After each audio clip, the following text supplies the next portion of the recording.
Good morning, guys. 6 weeks ago, Andy bought his first rental property at the age of 26. He bought it from us, we did the remodel for him, and we're gonna manage it for him long term. So if you're new here, my name is Alex Wislowski, and over the last 3 years, I've bought over 74 units with my teammate from college. We started a title company, and we've done over 340 wholesale transactions. 6 months ago, we started posting on social media. The bank, baby. The bank, the bank, the bank, the bank, the bank, The bank, the bank, the bank. the bank, the bank, the bank, the bank. And a lot of people were reaching out to us, asking for deals, asking to get involved, asking for advice. So we created the school community, and Andy was one of the first people in that school community when I first started posting back in January. The last 6 months have been crazy. With all the people who were reaching out from Instagram, I didn't know what else to do other than to funnel them into a school community where I dumped everything I knew so that I don't have to keep answering the same questions. And what that turned into was an organized way for us to get people into our market. Andy was one of the first. He would show up every week on the live because I just go live and answer questions. It was the easiest way for me to connect with the people who were reaching out to me through Instagram. And the weekly live was just like, all right, if you're serious, come on the live and we'll talk. Andy showed up to every single one. He had about 25 grand saved up. So we connected him with our lender, plugged him into a deal in our market. Like I said, we're wholesalers and investors. So we have the deal pipeline. We got a fat deal pipeline. Plugged him in the deal in our market. Our lender funded it for him. We've done the remodel and it is done now. This room here, probably a little worse than I thought. You smell that, right? Yeah, I do smell that. A lot of that is trapped in the floor here and on the walls. And so what we're gonna do, both options will get rid of it. If we sand it and reseal it, that'll handle the smell on the floor. Okay. Kills paint and primer will handle the smell on the walls. And Andy drove up from Dallas. So we're gonna go meet Andy today and see his completed remodel and talk a little bit more about the numbers and what Andy's game plan is to go from one rental to enough to retire one day. See you guys there.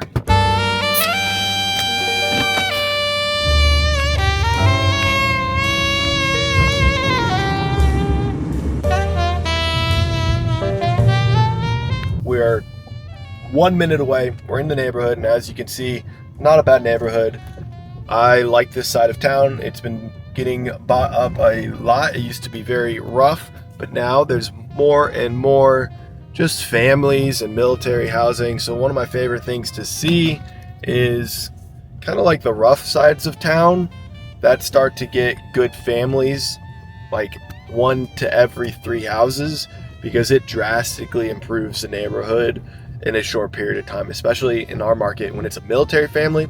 When we're getting military families moving into the rough sides of town, all it takes is like 2 or 3 of those families, and it seems to completely change up the vibe, the quality of the street. So I love seeing that, and that's what this whole part of our market has been doing. 3 years ago when we first started investing here, like, dude, I wouldn't let a dog walk down these streets. Now it's not too bad. You got people, you get 1 or 2 people who start to take care of their lawn and the appearance of their home, and all of a sudden everyone in the neighborhood starts to treat their house better, and it pushes out bad behavior. Here we are. Here's Andy.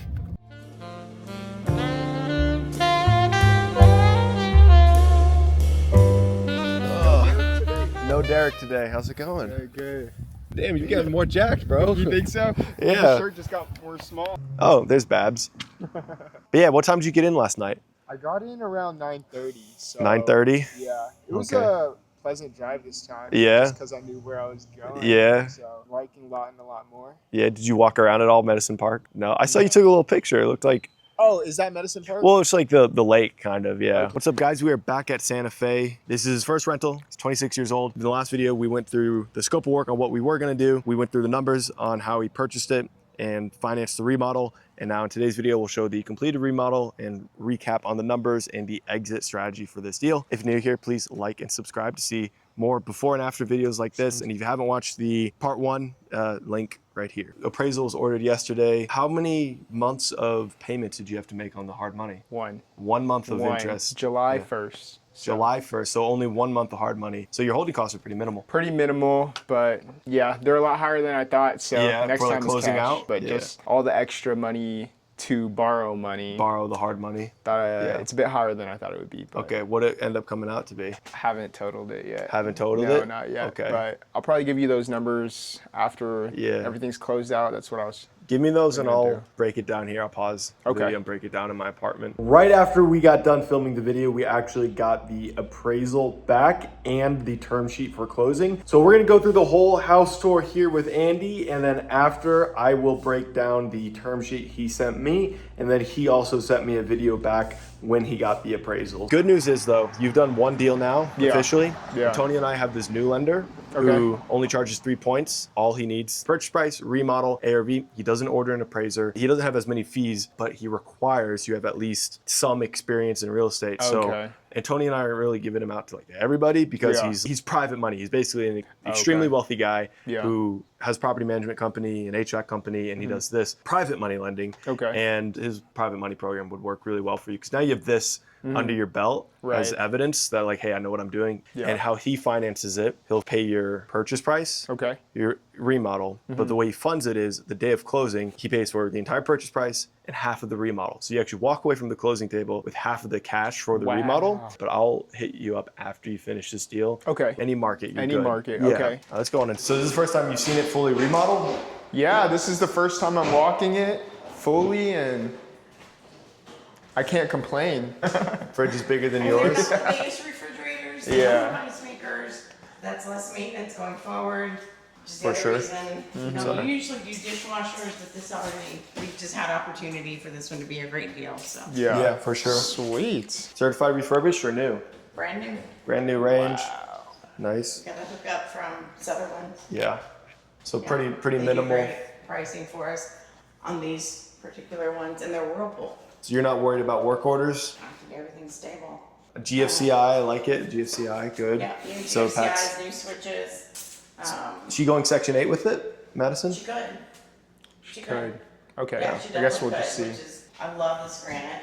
And I know Clips from first time we walked. So Yeah, so it looks like a little bit of water, I'm assuming water damage here. Replace these with like little new modern black ones on Amazon. Yeah. Really cheap. It'll look like a whole brand new kitchen, but all we're gonna be doing in here, countertops, sink, new light fixtures from Amazon, and then just making sure the GFCI, because we're gonna go for Section 8, so we gotta make sure GFCI there, and I put in a supplemental one. Okay, let's look for you looking for the water heater? they look good though. but they were supposed to be expensive tile because Yeah. they're like the glass finish. And, Yeah. Yeah. They look good. What about this granite? Is this from a regular guy or is this Modesto. a Modesto? Yeah. Our new granite guy? Yeah. I like He's it. awesome. Yeah, did he supply the granite for Lake? That like one's it. quartz. That one's, it's like black. I know. There. Yep. So sink, was this from Amazon? Yep. Amazon sink. And you guys kept the cabinets, but you did all new handles? All new handles, cleaned them up. Didn't even have to Did paint a little them. bit of oil on them, yeah. You just oiled It's them? Clean, it's just like a furniture polish. You know? Oh, smart. I like that. The only spot that's not perfect is right here, but it's down low. You really don't see it. Yeah. Did you guys do the quarter round? You guys did the quarter round? Nice. Transition, Yeah. make the tile work. I like we it. didn't have to pick up the tile from the laundry room. Oh, the tile. Yeah, you were able to keep the tile in here. Because none of it was broken. Right. New registers, which that made a big difference. My bad. Was it you that told me that you were surprised that like, oh, we have to buy blinds? Or was that someone Yeah. else? It might have been me. I am, so. I was yeah. surprised the first time Madison told us, like, as when I handed off all the Lincoln duplexes to her, and she told me she had to get blinds for all the duplexes, and it ended up being like, it's like $90 to $100 every duplex for blinds. I'm like, why do we have to buy blinds? But it's necessary for getting it filled.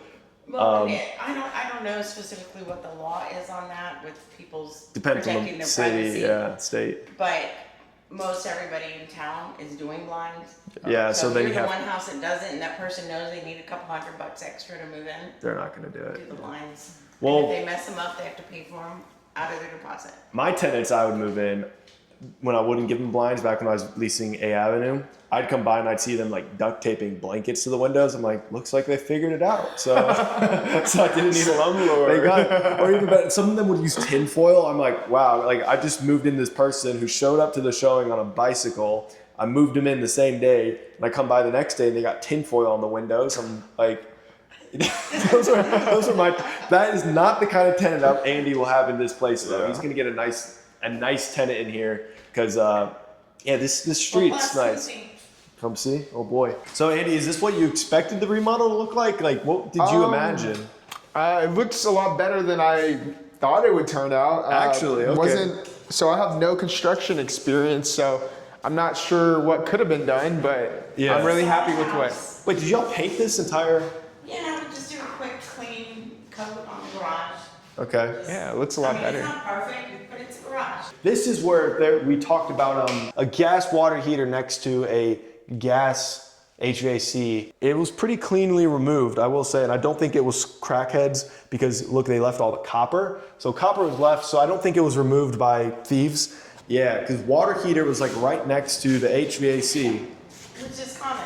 It's wonderful. Why is it that wonderful? Way you only have one gas line supplying 2 appliances. Okay. Less things to go wrong. Really? Okay, because my first gut was like, well, there's, it leaks, it's by the HVAC. My first instinct was like, that's like a problem. So you like this setup? Yes, I do.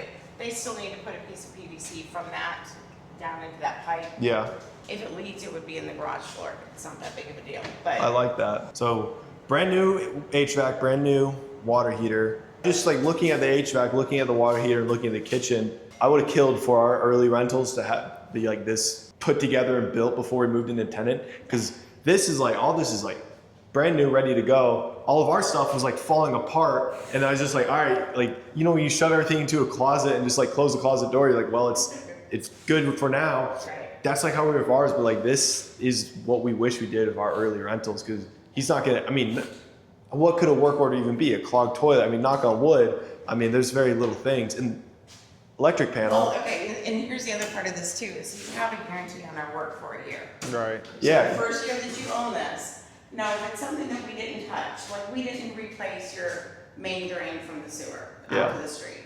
So if that goes wrong, you have your insurance. I do. We Yeah. did run a camera, we did run a snake. Good. But if there's something unforeseen like that that we didn't remodel, then yes, that's your responsibility. But Good. if it's something, if anything goes wrong with the HVAC for 2 years, actually, You're on good. that, you have coverage on your labor. Yeah. Sweet. For 5 years, you have coverage on that equipment. That water heater, you have it for 6. See, So all the big expense things, Yeah. you have a warranty on. I like that. All the labor that we do, if we touched it, we're gonna guarantee it for a year. So if your toilet starts leaking and we replace that toilet, we'll be here. Good. We're not gonna charge great. you. You might have to buy some parts, if it's parts that I didn't buy. Yeah. But if it's work that I did, I put my hands on it, I'll get my hands on it again for free. When you came in and we dropped all the houses that so-and-so did, all those remodels that we did not have work guarantee on our properties, you had to spend a lot out of pocket on work that they should have guaranteed, I right? didn't even go through all your properties because when the spreadsheet hit $100,000, Holy I just stopped. Because So- I said, I'm gonna throw up. So hey, Antonio and I, just happened to you. yeah, Antonio and It wasn't I, just that one, it was, you had 2 big Yeah. remodelers, and neither one of them would ever come back to make good They- on anything they did. That was the Including problem. at my own house. Am I on this thing? Yeah, you're Even no- my house. your audio is good on that. Andy's remodel here is guaranteed by us for a year, and then some systems 2 years. When Antonio and I were buying houses, we were going off of handshake deals with contractors who would eyeball a house and spit out a price, and then they would just do whatever it took to get that remodel done under that price. When we brought Babs into the picture to be our GC, and all those remodels started falling apart as the tenants lived there, she just said it roughly added up to $100,000 worth of fixes and corrections on those remodels because we just went after those remodels with handshakes, and they looked at it and gave us a rough estimate on scope of work. So big emphasis, any of you guys who do remodels with us and work with us like Andy's doing, your work is guaranteed.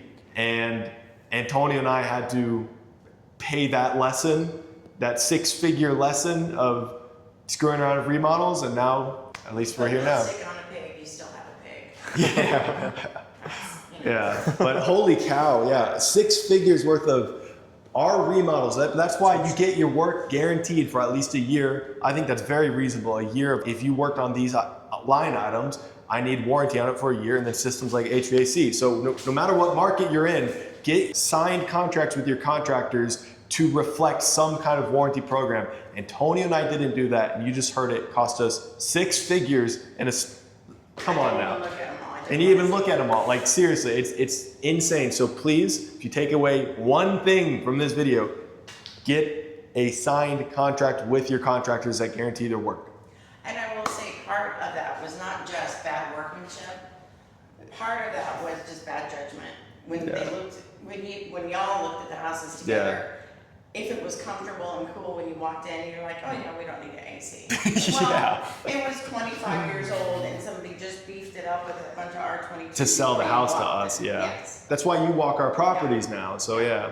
And we have actually 2 licensed GCs that oversee all of our projects now. I love it. So this, we have a whole bunch of circuits that I saw that, yeah.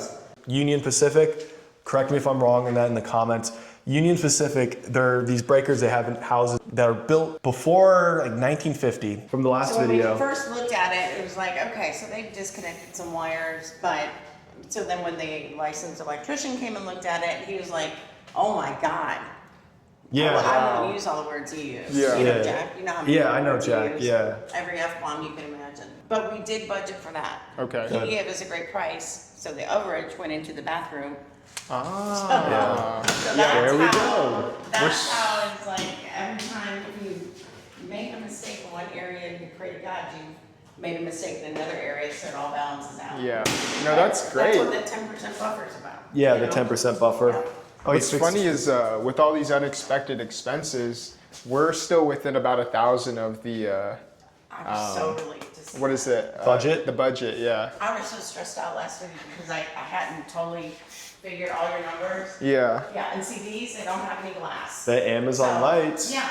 Like I there's no talk about, glass in yeah. it, so this doesn't have one of those globes that break.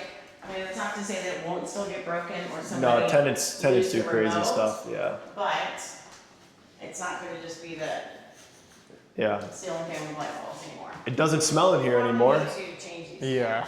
Yeah. Smells a lot like nothing now. Let's see what you guys did with the bathroom. We focus on the cosmetics, is really like essential systems. Bathroom, I kept the floor, and I like this side. We cleaned this vanity up. 'Cause All right, It's all right. good maple wood, so why would you get rid of that? Yeah, no, I liked it, yeah. And Yeah. the wood tones in the house, I think it works. There's lights behind you. We did.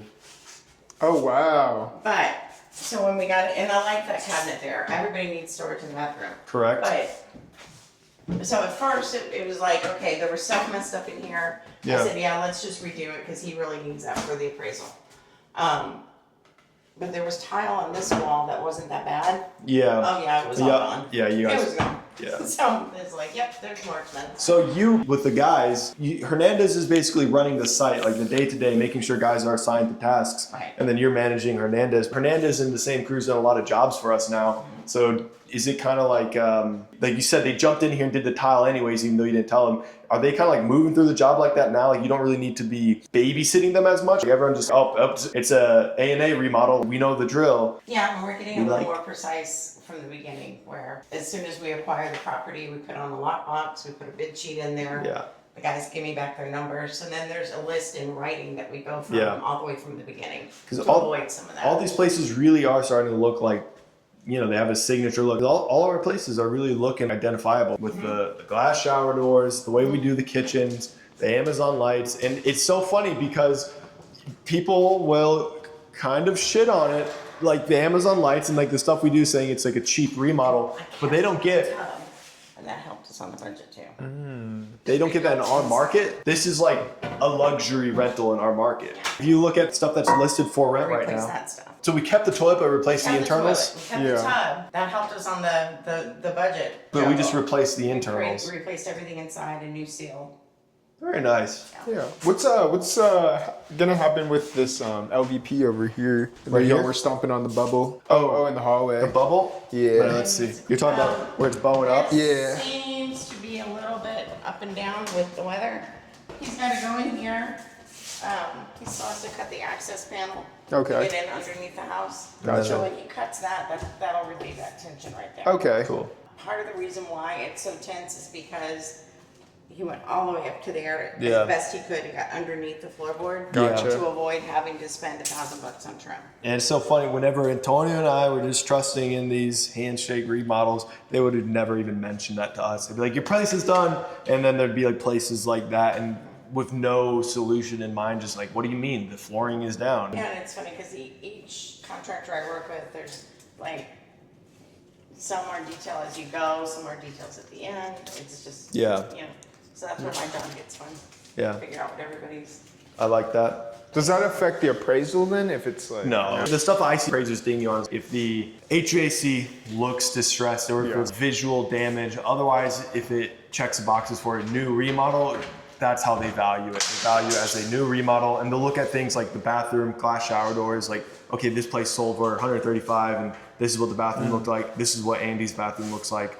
That's how they go to it. It's Okay. not something as small as that. I've never had an appraiser bring it up. And I actually, One of our best appraisals that we had was on Lindy. Yeah. We had the same issue Really? going on. He had to come back and tweak Yeah. it.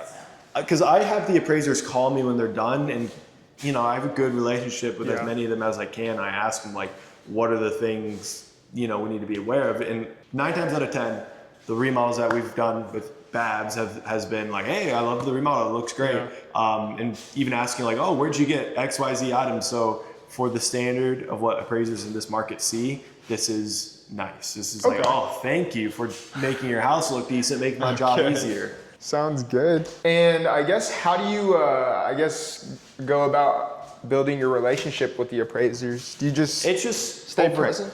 Just over time, because our lender has a panel of appraisers, Okay. so it's always generally the same people. But it's something you don't have complete control over. But I just make sure to get on the phone with them and be pleasant and ask them about stuff. And it's nothing fraudulent. It's just getting a good relationship with them really just turns into more transparency on what they are valuing. It's not them artificially pumping up the value of your Right. house. The best thing you can get out of a relationship with an appraiser is just understanding what they want to see when you're doing a remodel, like what matters to them, and also some transparency on the comps they're pulling versus the comps you're pulling. You could go pull XYZ comps and they can go pull ZYA and y'all get completely different values. Well, the more you talk, the more you can understand what comps they're gonna pull, and potentially more they can understand the comps you're pulling. And Okay. that's really it. And like, you don't have absolute control over what appraiser picks up the order when underwriting sends it out, because that's how it goes. The order gets placed and then an appraiser picks it up. So it's like I think it's kind of like a bid system. It's whoever jumps on it and pulls it first. Gotcha. But Trichelle's a panel, so it's always generally the same ones. And I like all the ones she's using now. Just wondering if there was any more work to be done other than just small finishes. Yeah, are we doing anything else? It's just small finishes now. Small finishes? Because if you don't put Oh, screw they- in things, they don't stay. Oh, that's the details that Antonio and I would never do. That right there, so when people slam the door, it doesn't tear it up. The number of houses I've walked that have just this part just torn up because tenants are rough on houses. I like the way y'all are doing the finishes to be just, it feels durable. Durable. Because that's like what it needs to be with tenants, how they treat places. I like these fans. And they got little remotes for them too. That's nice. Okay. So roughly, what was the all-in remodel cost? So it was estimated to be about 29,000, and we're at 30. So That's It's perfect. like within 1,000, so that's not too bad. Purchase for 70. Purchase for 70. So we just needed to appraise for roughly 125 to 135. 135. Hopefully a little bit more than probably see. around 135, so that I can pull out a little bit of money that I've put into the hard money. There's no reason this should come back below 125. And if it does, Sean had a house right over here. So Sean's another member of our community that's being treated like Andy here. And he had a place like this. Very similar area. He had like a 115 or even like 100. And he's Oh. like, what the hell, Trishelle? Like, I'm like screwed. Well, he reordered the appraisal. 30 days later, Trishelle fought with the appraiser first, and then he ordered another appraisal, and then it came back like 145. So literally from 115 Whoa. to 145 Whoa. because he changed appraisers. So I would just say, you've done a full remodel, and you deserve to get, well, no one deserves anything. No one's entitled to anything.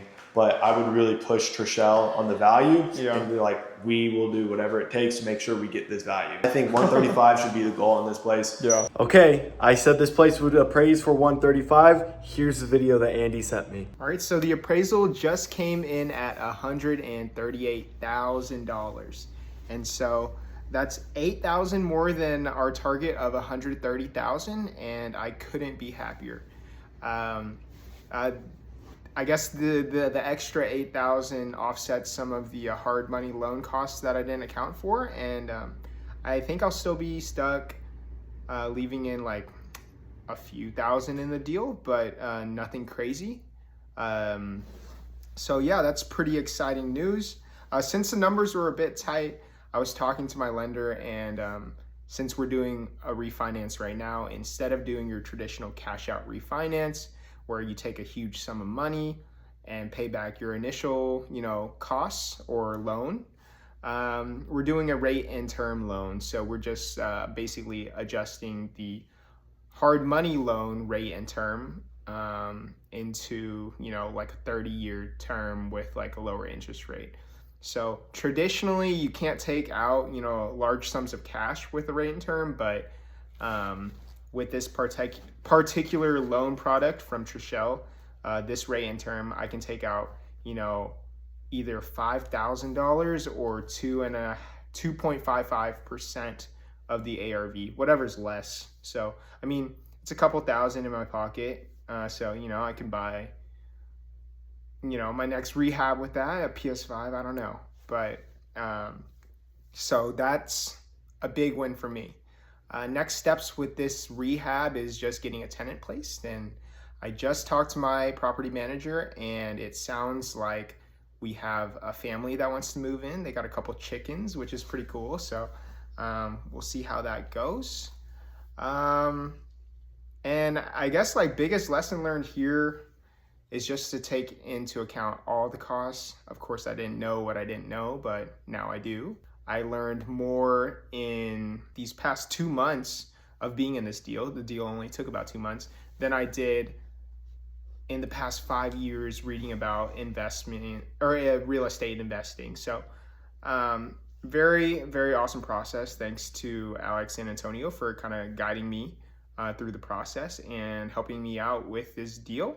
I guess a little fun fact about this whole process is I had to open up an LLC for my property, and at first I didn't know what to name the LLC after. Wynn, that's my last name, is a bit too, I wouldn't say generic, but it's too, there's too many people with that last name. So I ended up naming the LLC after my dog, Cosmo, and so it's called Cosmo Realty Group. And Cosmo, do you want to say hi to the camera? Say hi. Oh, yeah, so that's Cosmo, and yeah, thanks guys. Okay, so what he was talking about here is originally when they underwrote it, it had him having cash left in the deal of about $7,400. But now that he is doing a rate and term switch and the appraisal came back a little bit higher, he will be getting about 2.99% of the loan amount paid out to him in doing the rate and term switch. Last time I spoke to him, when he added it all up, his out of pocket, so total cash that has gone out of his bank account and has not returned to his bank account, is around $5,000. So his cash on cash return. Have you talked to Madison about what it'll rent for? So it's listed right now on Zillow for about $1,350. Wow, okay. Yeah, and she had the neighbors coming over. They were pretty skeptical about, the rent price. They're like, $1,350, what the heck, But they got to tour the place, and they're like, you know what? Yeah, I would rent this for $1,350. So I love that. We'll see. Yes, okay, so $1,350, your mortgage is not going to be more than like $700. Ballparking it, if you roughly pulling out $100,000, about $700. Yeah, that sounds about right. That's like rounding up, and then I know taxes. So $700 on the mortgage plus taxes and insurance. Say $75 for each to be conservative, plus Madison's management fee, $130 plus maintenance and repair reserves. I do not expect much maintenance and repairs. Let's throw in only 50. Dang, dude, you could be cash flowing like $200 on this place. So his cash on cash return based on $200 a month in cash flow would roughly come out to be 48%, since his cash out of pocket at the end of it all, roughly say $5,000 yearly, that's bringing in $2,400 in profit for the property. So you divide $2,400 by $5,000 and that roughly gets you 48%. Anything above 15% is fantastic. So even if this place only cash flows $100 a month, he's still making over a 20% return on his cash left in the deal. So it's important, if you do have cash left in deals, figure out your cash on cash return by figuring out your yearly profit and dividing it by the cash out of pocket.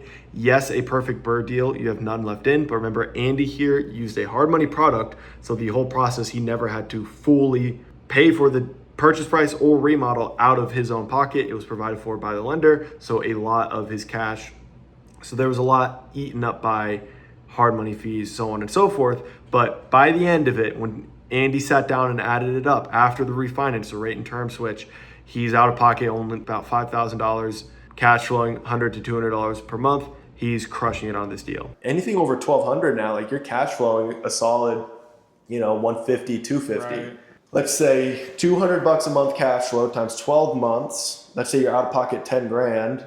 Your cash on cash return is still 24%. Wow. So 20% if it's like 150. Yeah. I mean, that's beating the S&P.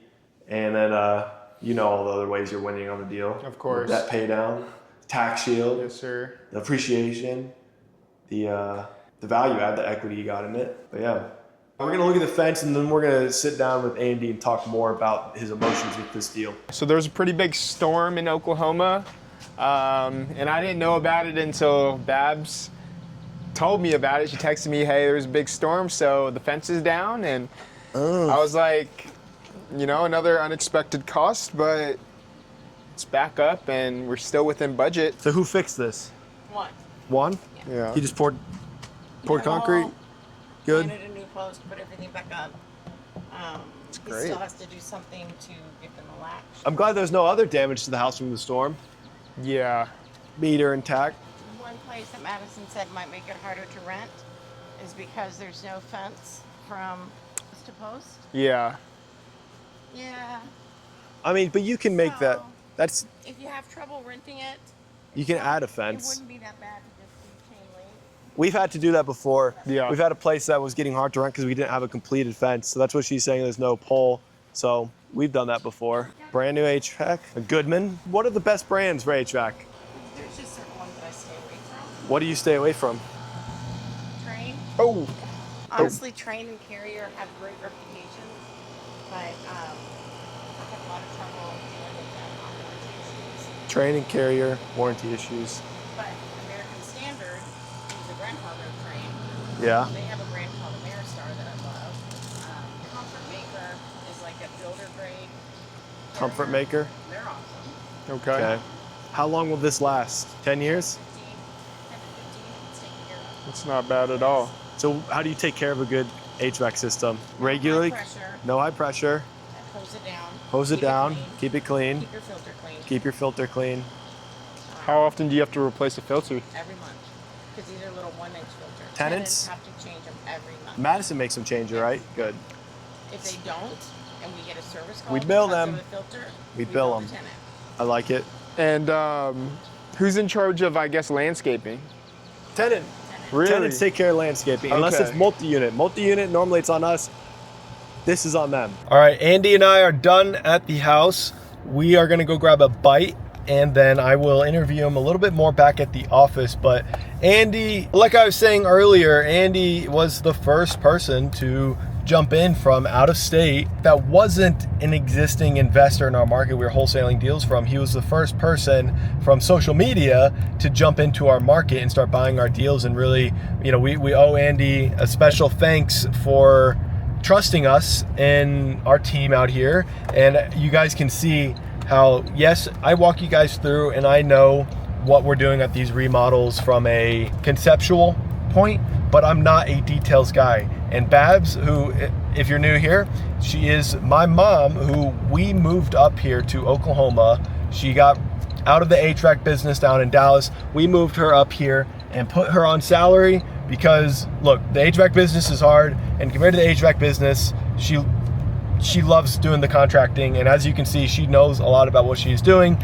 and she's really good with the guys, and she cleaned up $100,000 worth of mistakes basically for us by us moving her up here and putting her on payroll. So that is who does our remodels and all of our investors remodels. She has about 3 crews under her that do the heavy lifting for actually getting jobs done. At any given moment, we'll have 5 to even 10 remodels going at a time. And she has her office at our office where crews will come by now. They know, they go to her, they pick up a bid sheet, they go out there, they send her the prices. After she gets back the prices, she divvies up. If we have a bunch of jobs in the queue, she will divvy up amongst the different crews, and then she handles the contracts with the crews, and then the investor, if it's an investor deal like those of you who are doing deals with us like Andy is, and then if it's one of our own, we just know the scope of work, sign off on it. And her job now really is oversight, making sure that our crew leads like Hernandez, Afram, Wayne, making sure they are on time and managing their guys, because really each of those guys, they bring out guys to the job sites, they make sure they clock in, you know, if whoever's doing the flooring for the day, the paint, the granite, so on and so forth, they make sure those guys are showing up and getting their job done. So they're actually the ones at the job managing it. Babs is the one making sure jobs are getting done complete, getting done right, details happening, and then the stuff that you were seeing, the kind of alchemy she was performing to make sure stuff happens under the budget. Because she scopes out she gets the scope of work and gets it signed off, but stuff happens in remodels, and that's where she is in it. This is why you cannot wear all the hats and scale. I mean, it's pretty self-explanatory, but you could just see the amount of detail that Babs pays attention to when she's checking the guys, checking the jobs. We used to just basically send it to a guy like Hernandez or Afram or Gabriel and just be like, get the job done. Minimal scope of work we'd explain, because we would be in a rush. We'd just like, you know the deal, get it done. And they'd go rush through it, and they wouldn't properly figure out the cost of everything. So they would cut corners, and then Antonio and I'd come in and be left with the mess, and we wouldn't do it the right way. So we have Babs now, she does it the right way. So if you are GCing your own jobs, what does that mean? That means that you're the one making sure they are actually getting it done on time. They're doing the scope of work you gave them. They're checking the details, so you need to be checking their work. You're like auditing their work and comparing it to the scope of work. And you are responsible for, if stuff comes up, troubleshooting and figuring out how you navigate it. For your first 5, 10 houses, you're good being your own GC. But just know, as the volume picks up, you do not have time to be checking 10 remodels for quality. You don't have time to be doing all the stuff that Babs is doing with the blue tape. For them to come back and address. We never did this on our remodels. We never did this. That's why you hire a GC, and that's why we hired one, because we were screwing up there. So we hired an expert to figure it out, and that's their one job, their one responsibility, and we can go focus on the other leveraged tasks. Anyways, Andy and I are gonna go get a bite at Viridian. Shout out Viridian Coffee, Oklahoma founded, Oklahoman owned.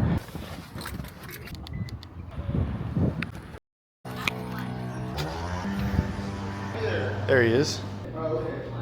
Double shot of espresso, as always. How much were renovations on this place? About 120,000. Outside, inside, roof. Wow. 120 grand. Think that's a good price? I honestly have no idea. So expensive, because it's so much square footage. It wasn't anything that crazy we did. It was just so much square footage, so it adds up. All right, let's go on and get in. I don't think you've been here since we did the new sign on the inside, the closing wall. I guess we shall see. Where people take pictures now, because we're a real title company that you do closings at and get a picture to celebrate closing day. At what point did y'all decide y'all want to open your own title company? It was really led by our lender and the girls at the title company we were using, because they added up. They're like, hold on, you guys and all the buyers you guys have make up like 70% of our closings. And then we talked to our lender, and she's like, yeah, I've had a few investors pitch the idea of starting a title company and they've never pulled the trigger on it. The startup cost wasn't as bad as we thought. It was a little, like in the beginning, it was a little scary because we're like, I hope all these clients come our way. But now we're actually the number 2 title company in Lawton. We're second only to Sovereign. Yeah, we're second to Sovereign, and they're a beast. So I don't know when we'll catch up to them. But I don't take any of that credit. It's all like Jen and Alyssa and really Antonio, like networking to get like these brokerages up in here. But I do not take any of that credit. When did you first see me online? How did you find me? Period. Like, was it what platform? What video? I can't remember the video, but it was, I think, a pretty standard like remodel video. Okay. Where you're talking about your purchase price, ARV, and how much you're like, I guess, pulling out. Right. A pretty standard video. I think you had around 5,000 followers at the time, and I was like, dude, why is nobody else following this guy? You know, like he's giving out. Gas me up. Yeah. You know, but. No, for real though, I was like, why is no one following this guy? He's giving out free advice that is a lot more detailed than what a lot of the gurus are putting out. Appreciate They're just it. kind of giving out like generic, like, yeah, you just got to buy a house cheap and refinance it. And yeah, you just got to refinance it and you'll be rich that way. No real implementation. Right. So that's why I followed you, and then I saw that you posted on your story about a school, and I was like, okay, what's that? Right. Maybe I can get into some more details about how to actually start this process, because I feel like I've been interested in real estate for a while. Yeah. And, you know, like a person can read like 20 million books about something, but if they don't ever do anything about it, then Doesn't matter. it doesn't matter. Like, you're just stuck there. And so, yeah, I followed the school and I found a lot of great stuff. And I think at the time y'all were offering deals that like I could actually buy. And I was like, well, I have been saving some cash. Yeah. And I did want to invest in a house. Yeah. And here's a house. So, yeah, so I reached out to y'all and that's how I ended up in my first deal. You had been looking into real estate for a while. Why was it that our content made you pull the trigger? That's a good question. Like, what was it that pushed you over the edge? Is the fact that we were like, hey, the deal's like right here for you. It's like, this isn't education, it's an actual deal. Or was it that we gave you enough context to finally pull the trigger? I think a little bit of both, right? Y'all definitely gave me the context, but if y'all didn't give me the deal too, Right. I don't think I would have had enough confidence to do the whole deal myself at that time. What were you worried about? If you were to do a deal, if you were going to do the deal by yourself, what were the things you were worried about figuring out or like going wrong? I was worried about what I didn't know, you know, like anybody, you know, you don't know what you don't know. Right. And I still don't know what I don't know. So, I mean, a lot of hidden costs have come up in the Hard deal money. process. And so, shoot, I lost my train of thought. What were the things that you were anxious about before you bought a deal? Like before you invested, Okay. what were the things that had you like anxious about investing in real estate period and then investing with us? Okay, so not really a lot of worries about investing with y'all, more about just investing with real estate in general. Yeah. I've seen a lot of reels before where people were talking about, you know, using other people's money. And I'm like, okay, yeah, it makes sense. Yeah, you're taking out a loan, but, you know, I don't have that much cash. Yeah. And so using other people's money, if I'm taking out a loan, I think just the size of a loan, like $100,000 that you're on the hook for, that just sounds scary in general. And so that's why I haven't been pulling the trigger. But since y'all broke the numbers down like pretty granularly, I'd say, it made sense to me and the money would come back. It almost guaranteed. Yeah. So even if the deal was tight or it didn't go that well, you're not on the hook for like the full 100K. Yeah. Maybe a couple grand here and there, but I would say it's backed by the asset itself that, you know, like at the end of the day, as long as your equity is positive, you can get out from under a deal. Exactly. I can see that. As far as investing with us, what was that process like? Like, how many deals did Antonio send you? How long did it take before you went under contract with the deal? Well, we'll just start with that. How many deals Sure. did Antonio send you? I think it was about 2 or 3 before the deal that I'm currently in. So, Okay. you know, it wasn't the fact that like Antonio was sending me bad deals, but things just kept coming up, and that's what I started to realize are like, you know, each deal is a little bit different, and Yeah. something's gonna go wrong. But most of the time, it was like I think financing issues. Right, with the lending side. Yeah, with the lending side. So maybe the first deal. What was the first deal? The first deal needed to be closed way too early. I remember that, and you didn't have time to Yeah, get I didn't have financing time to anyway. get financing.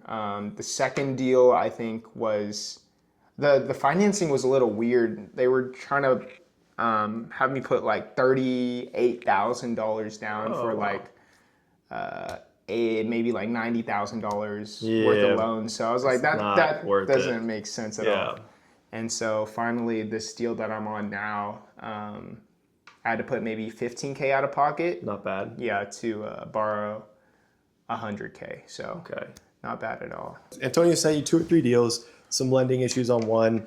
After you got under contract, what did that process look like? Did you get as far as getting photos of the property, eyes on the property, and scope of work? So after you got in contract, what did that look like? Okay, so after I signed the assignment contract, I think the next thing that came was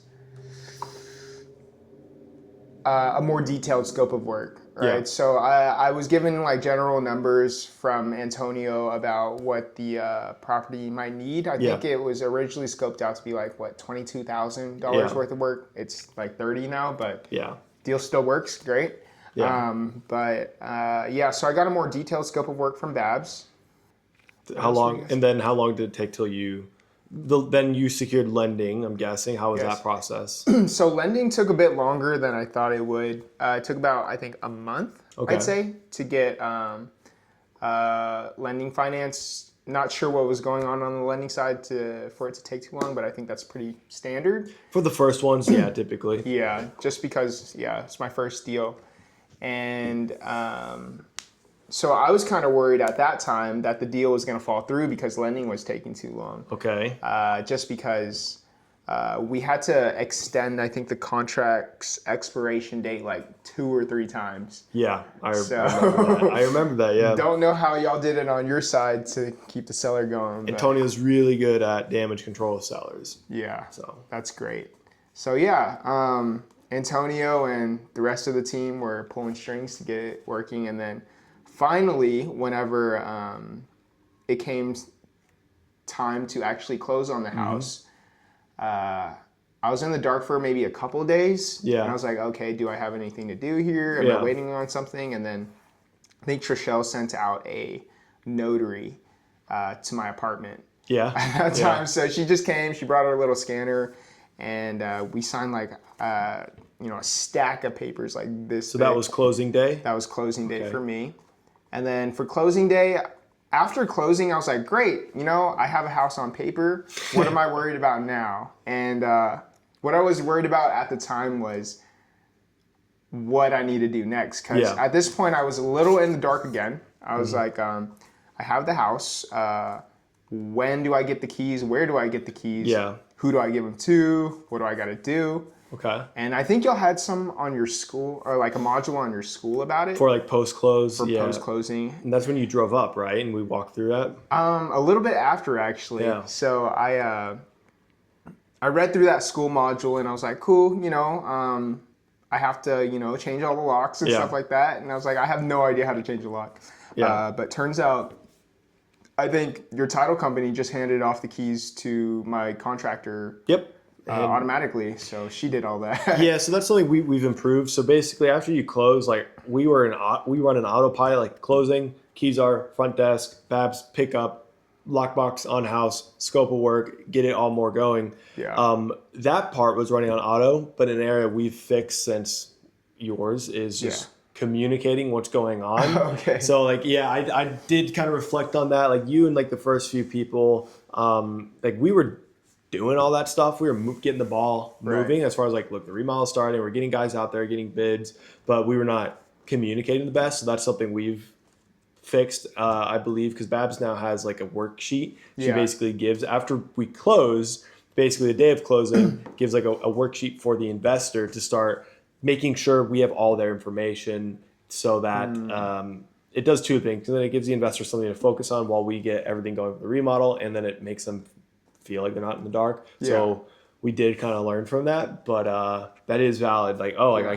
closed on the house, like what now? So we didn't really think about that, because to us it's just so routine, like house close, keys, lockbox, scope of work, get the ball rolling. So we've improved on that part. So very good learning on our end, what we picked up on. So okay, that's closing, and then what was the remodel process like?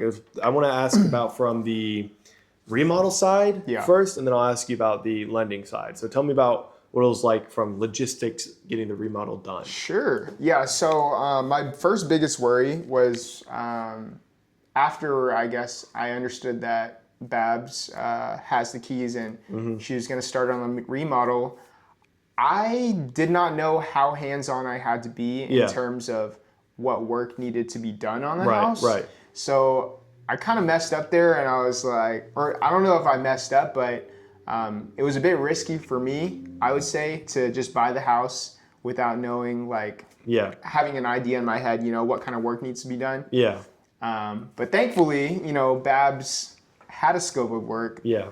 And I think just going over the scope of work with Babs gave me, I guess, the reassurance that I needed for the rest of the remodel. So I just sat down with Babs and told her basically what my budget was, you know, like what my hard limit was on the remodel and where we could allocate the money to get the house, the appraisal that we needed. Yeah. And it was pretty smooth, I would say.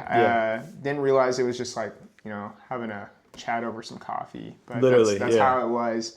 And so once we got the remodel all scoped out, everything was on Babs at that point. I just was pretty hands off. She would just send me pictures and videos of the remodel every week or so, I would say. And she was moving along. That's all I had to do. And the remodel was scheduled to be about 2 months. I think it's been about a month and a half maybe. So it finished faster than you thought? A lot faster, and so I only had to pay a month of like hard money payments. Payments, okay. Yeah, that's what you mentioned earlier. You only had to make one payment, but the thing that was even a surprise to me is that this hard money that you use was charging you for every draw. So talk to me about the stuff. It was mostly on the lending side that you had like the hidden stuff come up. So tell me about some of that stuff, because Antonio and I don't go too much into hard money lending. We don't get too granular on the costs associated with it, because we push investors to buy in cash and just use a DSCR loan. But Antonio and I are starting to explore that world a little bit more now. So tell us about your experience with that. Like, what surprised you? Sure. Yeah. So my first surprise was all of the origination and just loan fees that are on the front end. I'll have to send you the numbers on that one. I'll break down. But those were a lot higher than I thought. And since it's my first loan, didn't really know what an origination fee was, what like a document or a docking fee was, or what all the fees were, but they added up. And that's when I first had my little like, you know, whoa, what the heck moment. And then the next part was kind of reading through, I guess, the loan disbursement process. That's another part that kind of like I had to, you know, buckle down and figure out what was going on there. But they would charge me maybe $150 per. It was either $150 or $300 per draw. And so I had to communicate with Babs, you know, like let's group the draws together so they're not charging me, you know, couple thousand if I'm like taking out so many draws for each line item. So we grouped everything together. That wasn't too bad. But another fee that I thought was going to be a lot lower that wasn't was the appraisal fee. I thought it was Yep. going to be maybe $300-400. What was it, 600? It was like $765. Yeah, that's one thing. As you do more, we negotiate with our appraisers. We get them to do it for us like for 400 because we're like, we give you volume. Yeah.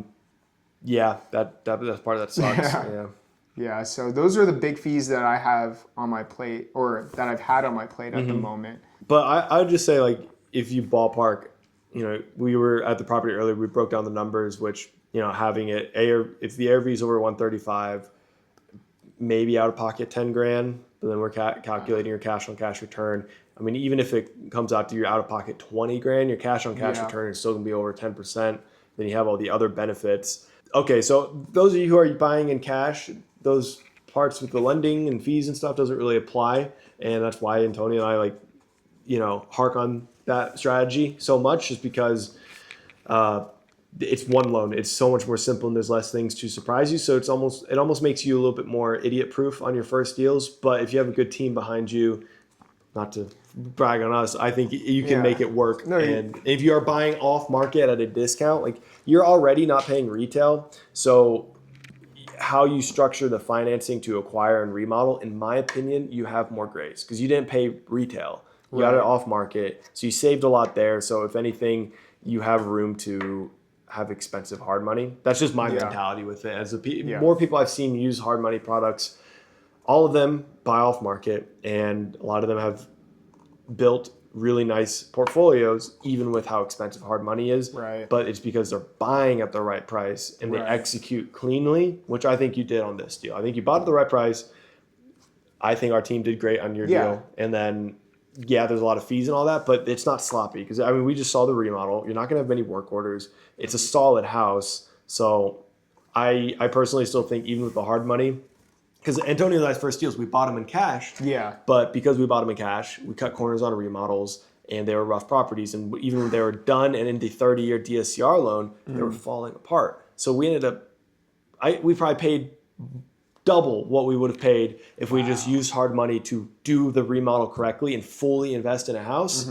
So it kind of averages out to be the same if you think about, okay, house one, route one, I go cash and I, slum it bare minimum, and then I'm gonna have a trickle of problems for the next year, versus hard money, pay a lot for hard money, but I do the deal right and it's a solid asset long term. As soon as you get everything to the 30-year debt, that debt doesn't scare me at all. Like 30-year, under 10% debt, give me as much as I can have, Right.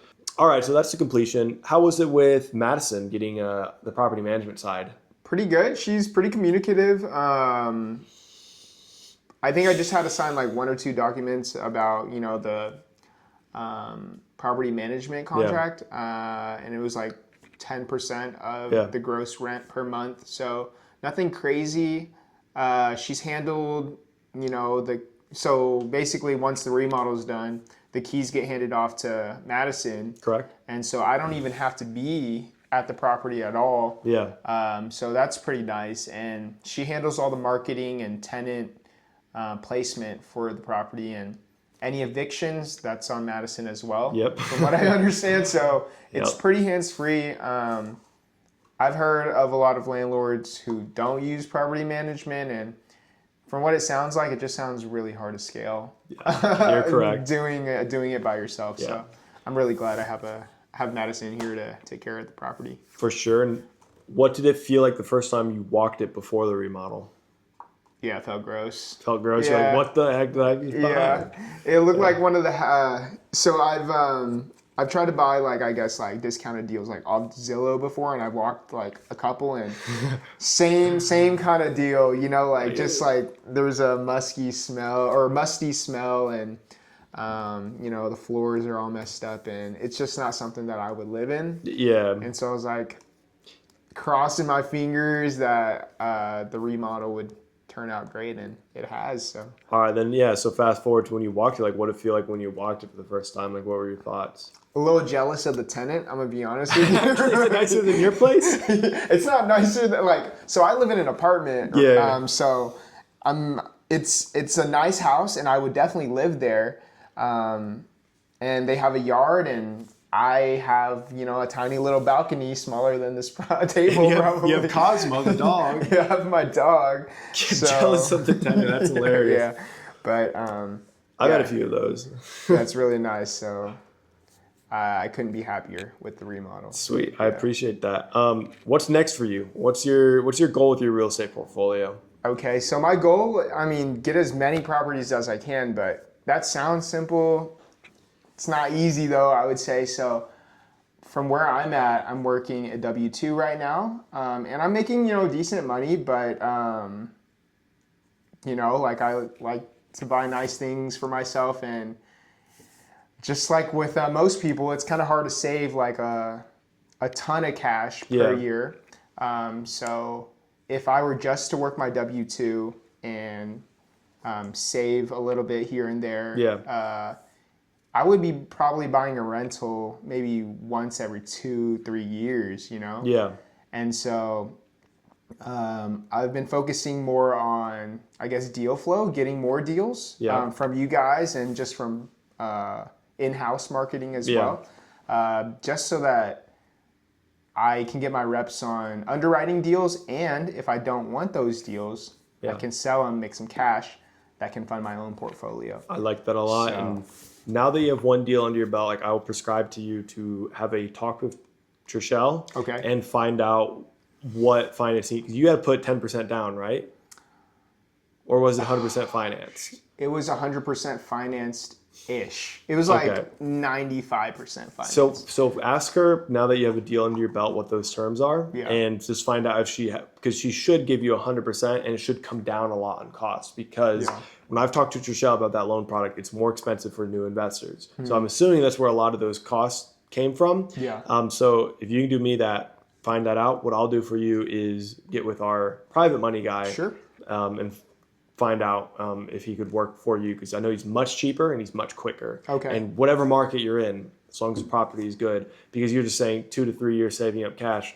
Well, between the hard money you could use with Trishelle, and if you get set up with this hard money, it should be like every 6 months or every 1 year, because if your out of pocket's only like 10, 20 grand, that's the route I would say that can go well for you. For sure. And then those of you who are interested in investing, like I tell people, like you only really need, say, 25,000 liquid to get into a deal. So if you want to work with us on a deal like Andy, if you have about 25 grand liquid, that's enough to get started. And after your first deal, you need even less cash liquid, because then we can either feed you into Trishelle's better hard money or our special private money. So if you're thinking you need like 100 grand cash to start investing, you don't. We'll treat you like Andy here if you just have 25 grand liquid. And then on that, if you are a cash investor, you can do 4 houses a year. If you have 100 grand saved right now, 4 houses per year is doable tomorrow. So if that is you as well, check out the links below. And that's our offer. That's what we're doing here, bringing people into our market. Back to Andy. What would be your advice to someone in, say, similar position to you, hasn't done real estate yet, wants to do real estate? This is gonna sound super cliche, but I'd say just pull the trigger, but with some stipulations. So Alex did say, you know, at least have 25K. If you can save cash, depending on the market, you could start with maybe 40 grand and buy the whole deal in cash, and then do the remodel on a 0% credit card for the first year, because the remodel takes maybe like a couple months. Smart. Yeah, I approve of that. Yeah, and so by the time the remodel's done, you can refinance everything, get your cash back. You don't have to pay those expensive hard money fees. And then you can get into your deal within like another 6 months. So if I had to do it again, I would have just done that. But I don't regret the route that I took, because now I have the experience and you have an asset. I have an asset. So yeah, just save up a little bit more. If you do want to go the hard money route, 25K, 35K if you want to be even safer. But what's your feedback for us? What do you think we should do differently for the next investor? Probably, I guess, make sure they understand, or depending on the route they take. If they take cash, I think y'all got it locked down. if they're going the hard money route, maybe make sure they understand, I guess, all the costs associated with it so that they can underwrite the deal with those in mind. Okay. And then looks like you already solved in the dark Communication. part. Yeah, with the contractor. Maybe in terms of scoping out the remodel process, that's where I guess was a little hesitant at the time. Maybe some more communication there in terms of what's going to be done and what responsibilities are on the investor versus the contractor. Got that? Yeah. Yeah. So that's it. Yeah. Sweet. Yeah. I think we've worked on it a little bit with Basecamp, and that I think Antonio and Babs are communicating a little better. So, definitely agree with those terms, and we'll get working on those for sure for the next investor. And that's all I got. I think it was a smooth process, honestly. And like I was saying earlier, Andy was one of the first to jump in, and we're happy with how it went. If you want to be treated like Andy, link below. Okay. I would also say, you can probably cut this or something, but I was going to say that you were asking me about what gave me the confidence to get into it. Yeah. The school modules were great, and they did give me more detail. But I think what really pushed me to the edge were the school meetings. The lives? The lives. Yeah. Because I would always come up with, like after I would go through y'all's module, I would, go to my notes app and write down, what questions I had. Because I had a ton of questions, right? Like, what happens if this... Yeah.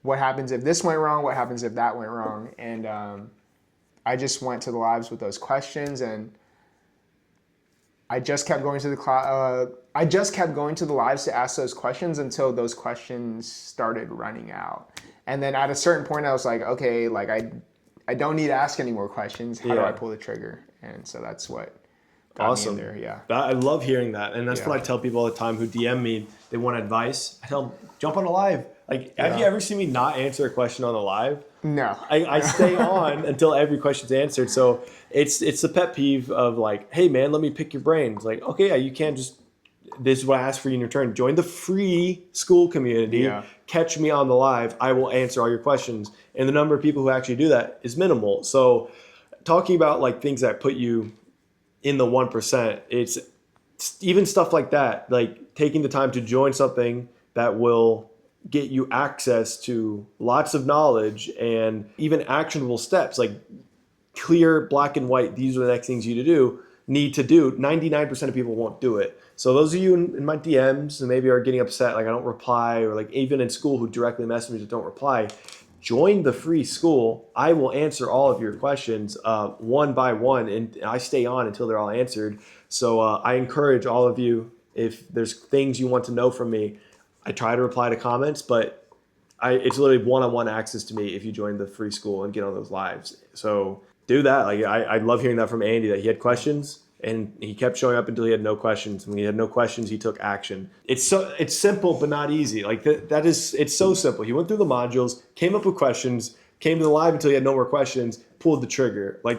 It's so simple. Success is simple. It's not easy. And I think that's just such a great example. A good balance of education, mentoring, and then actually taking action. A lot of people, they'll get addicted to just learning about real estate. And then they'll get addicted to paying coaches to learn about real estate. They have they're like, well, I just need to go to this master class and I just need to pay this mentor. And it's it doesn't matter how much money you spend on mentors if you never take action. So that's my takeaway to you. If you're watching this video and want to get started, get into the school, get into live. You don't need to pay for another mentor. You need to just start taking action and tracking it. And I think Andy's a great example. I'm really excited to see where you go with your portfolio. Yeah, because I think you'll be a really fantastic, another of the thousands, probably millions of cases of people who start with a W-2 job, invest in real estate over 5 to 10 years, and all of a sudden are just absurdly wealthy, financially invincible. Crazy. Real estate is idiot proof. My favorite tweet of all time is, are you lazy and stupid but want to be rich?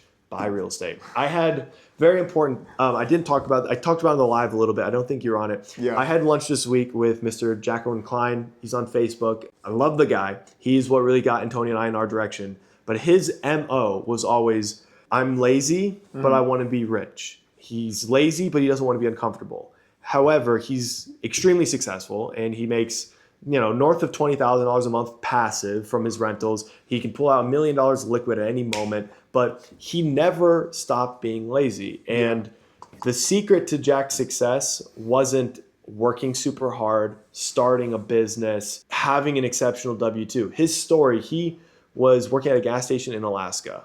Okay. And he came down to Oklahoma and started doing kind of like how you started. Saved up some cash, borrowed money, and did the Burr method. But his secret to success wasn't that he worked harder than anybody. It was that he was consistent with buying X amount of rentals. And then the second thing he did is he didn't want to have to make the effort of talking to sellers and lowballing people. So he built up a huge network of wholesalers. So for him, he could stay consistent at looking at deals if he had a big network of wholesalers and realtors sending him deals. Right. And then for him, it was just, as long as I'm buying houses, I know I'll be successful one day. So Jack, if I'm butchering this, please correct me. My takeaway from the conversation with him is, regardless if he's lazy, regardless if he's working hard, if he is buying houses, eventually he'll be ridiculously wealthy. Right. And it is exactly the case. He's 35 now. I don't exactly remember when he started, but it couldn't have been more than a decade ago. It was a decade or less. But that's, at the end of the day, if you're buying houses over a long enough time horizon, you'll be wealthy as long as you don't go crazy with the leverage. So I say all this to say that you have a strong W-2. There are a lot of people out there watching that have a strong W-2. It's not going to happen quick, but as long as you buy houses, you stick to it 5, 10, 15 years, it's inevitable. So I'll leave it with that. I would say so too. And just the last thought here, the lives that I was joining with Alex and Antonio, there's only maybe 5 people max at the time. So I wouldn't even worry about your questions not being answered. It's only the 5 same people showing up. So. But of those 5 same people, 4 of you guys are in deals. The only one that's not is Shamaya because she's saving up a little bit of cash right now. Yeah. But Amanda, deal. You, deal. Sean, deal. The reoccurring faces in there always get deals. Yeah. So proof is in the pudding. But anyways, I'd say so. thanks for being here. Yeah. Thanks for having me. Yeah, of course. Alrighty. All right. That's the end of this part. Sounds good. The intros. Perfect. Yeah, that'll be good. This has been my longest video yet. So those of you who stuck around all the way to the end, thank you. And again, guys, please like, comment, share, subscribe. Let me know what you want to see more of. If you want to see more videos in this format with the interview, sitting down with the investor, please let me know. Otherwise, I hope you enjoy the rest of your day and see you guys next time. Bye.